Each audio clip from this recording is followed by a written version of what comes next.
Welcome back to Turf Talk, 3-year-old recap edition, and DeRosa with Scott Shapiro. Scott, we saw three performances this weekend. Maybe the biggest news was not who ran, but who will run with Wonder Gadot and the Travers. Good Magic, probably the favorite. Hofburg right there with him, tenfold, maybe less so. What was your impressions? Yeah, Good Magic was impressive. Got a great spot, great ride from Jose Ortiz. Took advantage of the way Monmouth generally plays. Right. And got to jump and kind of laughed, if you will, at the rest of that field. Wonder Gadot will definitely bring some intrigue to the race, a new fresh face. I'm not sure how she stacks up. I have a couple weeks to kind of decipher that. And then obviously the Jim Dandy was not visually impressive. Right.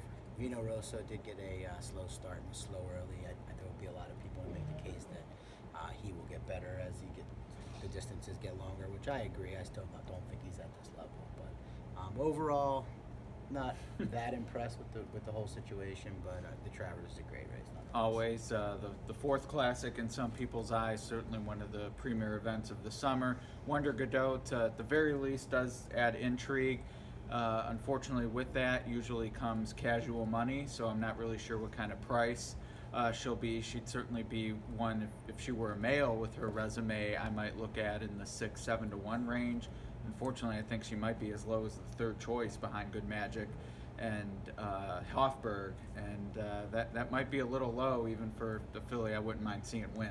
Yeah, in terms of wanting to see win from a personal perspective, I think it would be cool. I don't see her being at the level of this group just on an initial thought process. Right now, I have to lean towards Hofburg personally. I think he's probably a horse that will not struggle with the mile and a quarter. Right. Hasn't really put in a bad performance.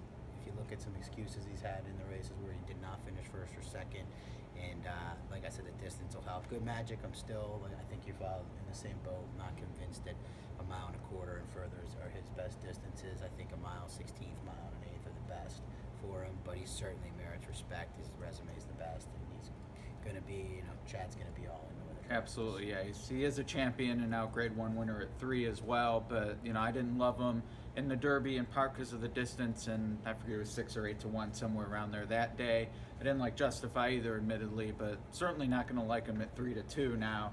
If I thought the mile and a quarter was a stopper in May, I'm not going to turn around and take it at a much shorter price in August. Hofburg, I agree. There seems, of the horses where you wonder, like Good Magic, I wonder about the distance, not the talent. Vino Rosso, the distance should help, but is the talent there? Hofburg seems to be right in the middle, which is a positive, but at the same time, he did win the Curlin, but I look at the races where people were excited about him, and yeah, there was trouble in the Derby, but he was never a threat either. So at a short price, I'm probably going to be willing to fade him too. Not really sure who that leaves us, but I'm definitely looking at a price in this race. Yeah, to me, the prices are going to be horses that I think are totally outclassed in the spot. I'm sure. Now, the mile and a quarter at Saratoga, to me, not that the mile and a quarter is easy in the Derby, but for some reason that last eighth of a mile seems to get horses in the Travers. Yeah, no, even the mile and a 16th to a mile and an eighth of the Travers. So to me, if you struggle with a mile and a quarter, the track's not going to help you out in this spot. Yeah, I mean, without doing a little more work, Hofburg to me seems like the right horse a couple weeks out, but yeah, definitely going to take his fair share of money as well. No doubt. All right, well, that is a big day on the calendar for Saratoga. I'm sure we'll be talking a lot not only about the Travers, but the supporting stakes as well.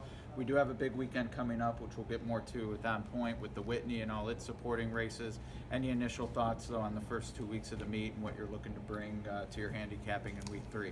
I mean, it's been a great meet other than the weather thus far. I would say most of my success, though, has probably come in turf racing. So the dirt racing, the dirt tracks play pretty fair for the most part. Yeah. To me, I'm going to be looking forward to hopefully getting a chance to beat Mind Your Biscuits at a relatively short price. Force has tons of talent, but to me, just talked about the track not being one where you can kind of carry your distances. I think he's going to get real tired late in the Whitney, and maybe looking to backyard heaven in that race to rebound from that kind of goofy downs after dark. Chad. Yeah, Chad does pretty well at Saratoga. Yeah, he does. Yeah, not too bad. All right, well, it is a big weekend of racing. I think we have Hall of Fame inductions. That leads us into the Phasic sale. Always something going on at Saratoga in the summer, including wagering opportunities. So get on twinspires.com for those Wednesday through Monday. Big stakes this weekend. We'll be back with some picks.